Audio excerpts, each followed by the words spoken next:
Olá, meus amigos, a paz de nosso Salvador e Senhor Jesus Cristo esteja com todos vocês.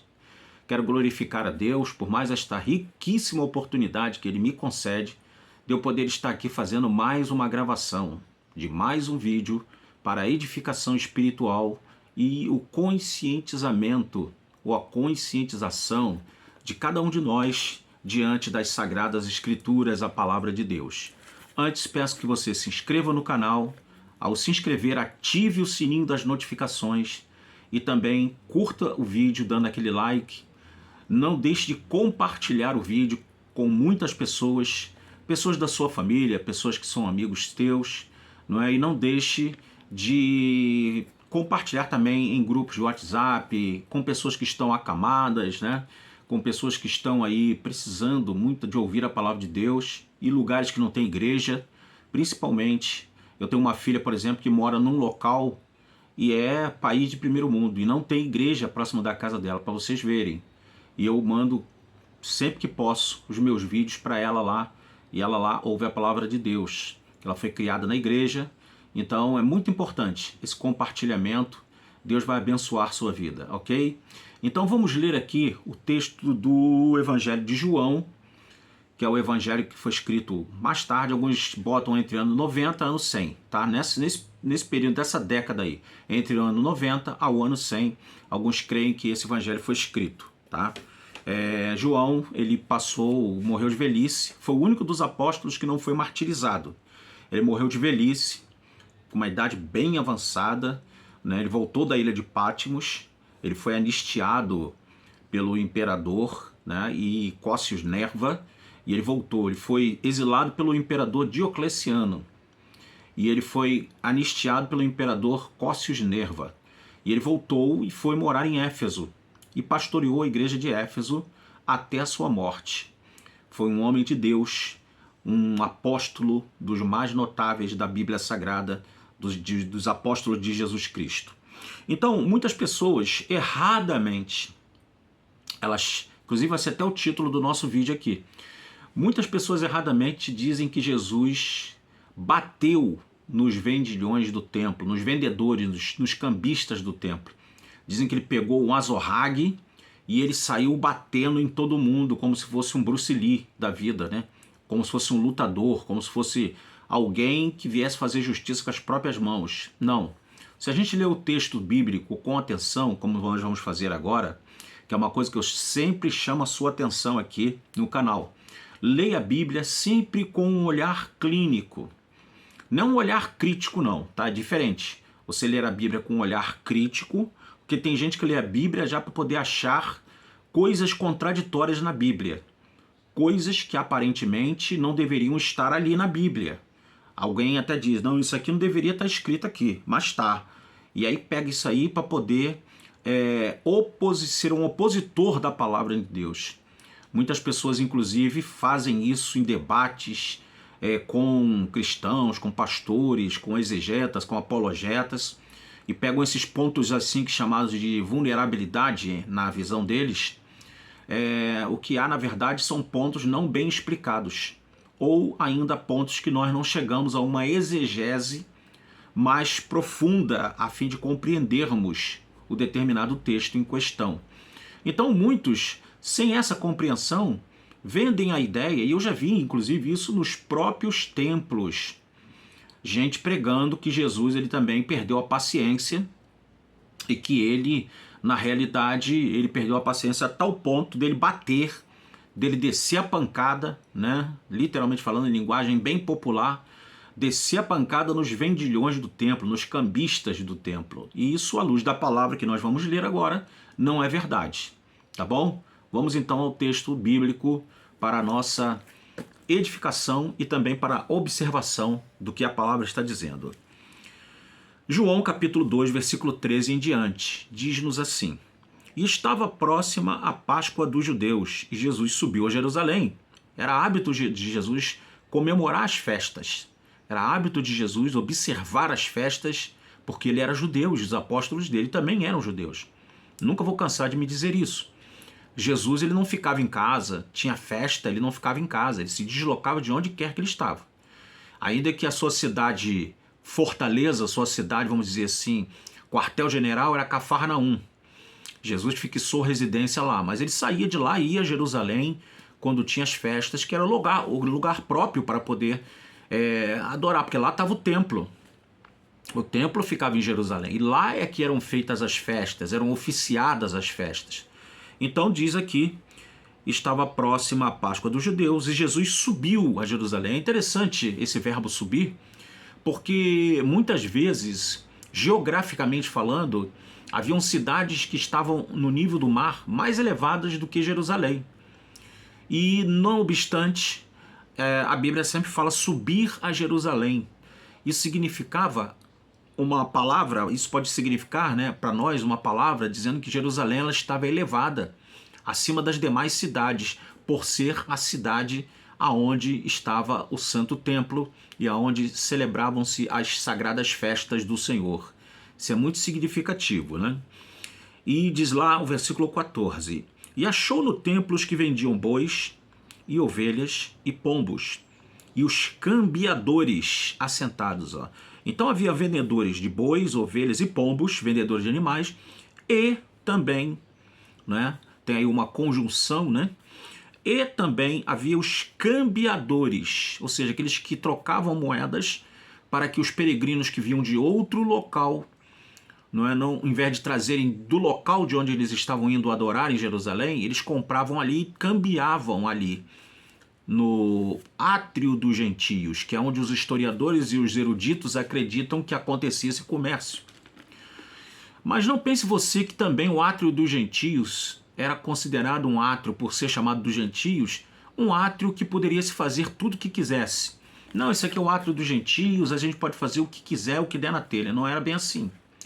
Todo o local do templo, todos os compartimentos, todas as áreas do templo eram considerados sagrados. Sagrados. O templo era sagrado. Não era uma coisa de somenos importância.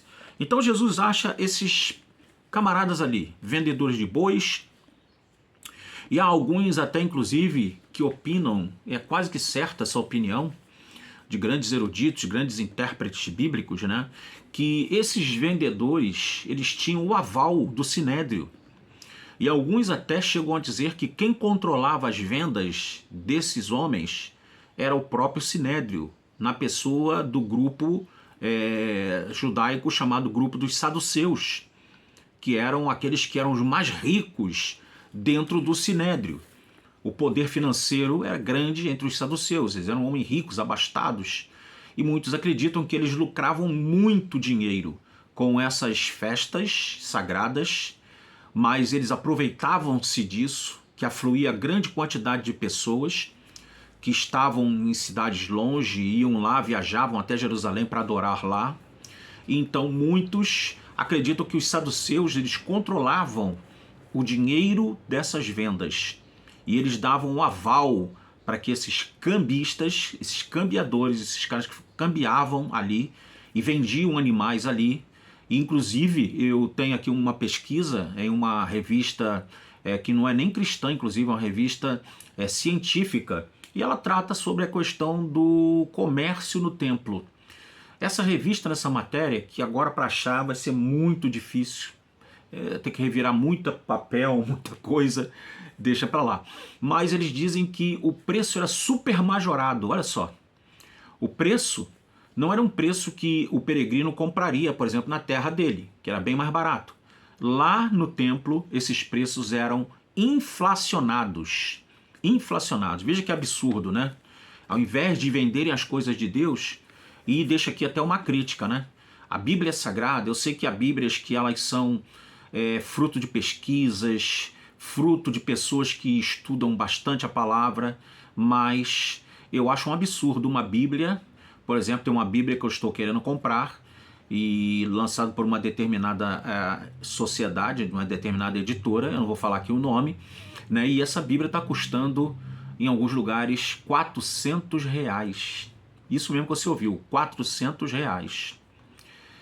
Então isso é muito triste, porque quem quer estudar, quem quer conhecer a palavra de Deus, que quer ter bons materiais, boas Bíblias de estudo, tem que ter dinheiro também. Tem um amigo meu, até pastor, que ele diz que para ser crente sábio precisa gastar.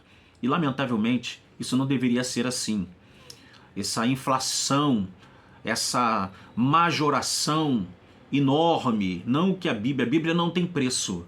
Entenda-me, a Bíblia não tem preço. A Bíblia, ela é inestimável. O valor da Bíblia é inestimável. Mas as pessoas que vendem, as editoras, deveriam baratear. E nesse ponto eu quero deixar aqui um alerta, eu quero deixar aqui um elogio, melhor dizendo, aos nossos amigos e irmãos da Igreja Católica. Porque eu tenho muitos livros católicos aqui na minha biblioteca. Livros da Igreja Luterana também, livros católicos, muitos, e evangélicos, claro, né? Mas os livros católicos, eles são mais baratos do que os livros de editoras evangélicas. Fica aí o exemplo dado, né, para todos nós, porque nem sempre o valor comercial, o valor do dinheiro, é o mais importante. Deveria se fazer o máximo para baixar. Tanto é que quando tem as Black Fridays, os preços eles abaixam. Porque na verdade aquele preço da Black Friday não é o preço do desconto, é o preço que vale realmente, literalmente falando, o material, a roupa, a Bíblia, o livro e etc. Então vocês veem a margem de lucro enorme que autores de livros e vendedores de Bíblias, de editoras, estão ganhando com a palavra de Deus, que deveria ser dada de graça até, ou com um preço bem acessível para todos terem acesso às Escrituras Sagradas. Então, continuando aqui o nosso texto, porque o cerne do vídeo, apesar de eu já ter falado bastante coisa, é exatamente esse. Jesus meteu o couro, meteu a pancada nos vendedores do templo. Vamos lá, vamos continuar, né? E achou os que vendiam, no versículo 15. E tendo feito um azorrague de cordéis, lançou todos fora do templo. Ó, lançou todos fora do templo. Esse verbo lançar aí significa que Jesus os expulsou, mas não com violência, não com pancadaria, tá? Jesus não usou de táticas de guerra, táticas de luta marcial para poder expulsar aqueles homens. Jesus simplesmente pegou aquele azorrague, que não era um azorrague convencional. Ele fez aquele azorrague ali, tá vendo? E tendo feito um azorrague de cordas, de cordéis, cordas de repente de peles de animais, tá bom? Cordas de repente que os próprios vendedores de animais usavam para amarrar os animais. Ele pegou ali e improvisou um azorrague, mas como um instrumento de intimidação do que de violência. E ele pega ali e ele lança fora do templo os bois e as ovelhas, e espalhou o dinheiro dos cambiadores e derribou as mesas. Então, foi uma firmeza contra os ambiciosos. Firmeza essa que está faltando hoje nos dias de hoje. Muita gente ambiciosa, muita gente, e Jesus reprova isso, meus irmãos. Jesus, ele não é violento e ele não é uma pessoa que usa de violência para coibir as coisas erradas. Não, ele usa de energia e ele usa de autoridade, porque Jesus ele demonstra nesse fato aqui, nesse acontecimento, a sua autoridade. Uma coisa que fica também para o seu conhecimento é que houveram duas purificações do templo, tá? Uma no início do ministério de Jesus e a outra já lá para o final do ministério dele, uma semana antes dele ser crucificado. Houve uma outra purificação. Ou seja, no início do ministério dele e no final do ministério dele houve outra purificação do templo. Tá? Os evangelhos sinópticos, que são Mateus, Marcos e Lucas, eles vão registrar essa outra purificação do templo. Essa que João está relatando, trata-se de uma purificação que foi no início do ministério dele. Ok? Então vamos lá, vamos em frente para a gente terminar o vídeo, para não ficar tão longo, tá?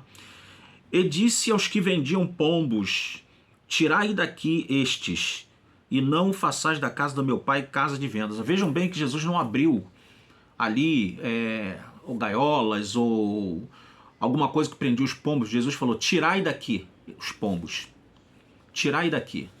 Jesus não pegou e deu pancada nos pombos, não. Pediu para que quem estava levando-os até lá, tá, tirasse-os de lá. Então vejam que foi uma purificação.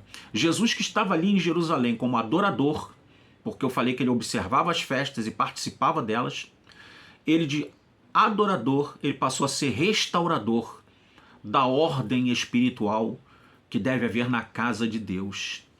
Olha só que coisa tremenda, né, irmãos? Coisa gloriosa isso. Então, não façais da casa do meu pai casa de vendas. E aí os discípulos, no versículo 17, e os seus discípulos lembraram-se do que está escrito, no caso nos Salmos: o zelo da tua casa me consumiu. Isso está no Salmo de número 69 e o versículo de número 9. Depois confere lá, né, a correspondência messiânica do Salmo 69, verso 9, com o acontecimento aqui na purificação do templo, ali em que Jesus pega, derruba as moedas. Eu fico imaginando a cena, né? As moedas caindo no chão, o tilintar daquelas moedas, da corrupção, da inflação caindo ali. Era como se Jesus estivesse derrubando aquele sistema financeiro, monetário, em cima das coisas de Deus, porque o templo deveria ser todo ele consagrado, não a vendas, não a ambições humanas, mas deveria ser consagrado a Deus e à adoração em espírito e em verdade, conforme ele disse para a mulher samaritana. Então, queridos, espero que Deus, através dessa palavra, desperte o nosso coração, desperte as nossas vidas e que o Espírito do Senhor ele venha trazer mudanças em nosso meio, não é? Que muitas pessoas hoje, infelizmente, elas estão igual a esses vendilhões do templo, a esses homens que vendiam, comercializavam as coisas de Deus, porque os animais aqui eram usados para poder sacrificar ao Senhor na festa. Eram usados, não era para animal de estimação. Ninguém ia pegar ali esses animais, ia comprar desses homens para levar para casa, para ficar cuidando, como se a gente tem um animalzinho, um gatinho, um cachorrinho de estimação. Não, era para sacrifício a Deus. Então, esses sacrifícios estavam saindo caro, estavam custando caro, porque havia ambição no coração de pessoas inescrupulosas que fazem tudo por dinheiro no meio religioso. Que isso sirva de uma grande lição para todos nós. E se você que está assistindo esse vídeo conhece alguém que está comercializando as coisas de Deus, vendendo terreno no céu, vendendo salvação, dizendo que se você não estiver na igreja dele, você não está salvo, dizendo que só lá na igreja dele você está salvo, dizendo que se você não for uma pessoa dizimista, você está perdido, você está condenado. E você, às vezes, é até assacado, né? Com máquinas de cartão de crédito, com Pix, manda abrir até o aplicativo bancário para fazer Pix. E você não pode sair dali sem dar alguma coisa, porque você está no santo templo de Deus e Deus quer o teu sacrifício, que o teu sacrifício, no caso, para eles hoje, é você dar o teu dinheiro, a tua verba. Fica essa palavra de advertência para esses que pensam e agem e induzem as pessoas a pensar dessa forma, ok? Então, Jesus bateu nos vendedores do templo, nos cambistas do templo? Não. Jesus os expulsou. Não com pancadas, não com chutes e pontapés, não com violência, mas com a sua autoridade messiânica. Amém? Que Deus te abençoe, que esse vídeo possa ser um vídeo abençoador na tua vida, em nome de Jesus. Fiquem com Deus. Shalom.